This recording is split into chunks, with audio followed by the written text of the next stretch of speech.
Hey, everybody! Welcome, friends, to our channel. In this video, I will tell you and also show you how you can easily share your any Instagram post to your Snapchat app story. Before you start watching this video, dear friends, please don't forget to subscribe to the channel and also please write your comments and make sure to put likes. Well, let's get on with this video. And first of all, please open the Instagram app on your device and then go to your account. Next, please select the publication that you would like to share.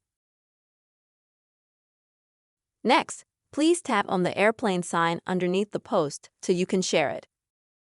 Now the bottom menu, please scroll through and click on Snapchat. Next, as you can see, you will have the Snapchat app open and a window like this. If you are not able to do it right away, then please give permission to the Snapchat app to your Instagram posts. After that, you will already have this page when you try to share your Instagram posts again. Now please select the first option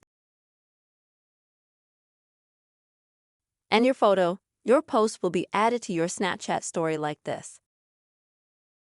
And then you can share it further. You can also, for example, take a photo for the background. And then you can click history or share with friends or maybe in a group chat. That's how very easy and quick you can share an Instagram publish to Snapchat story. I really hope the video helped you, friends. Please don't forget to subscribe to the channel, write comments and also put your likes. See you all again.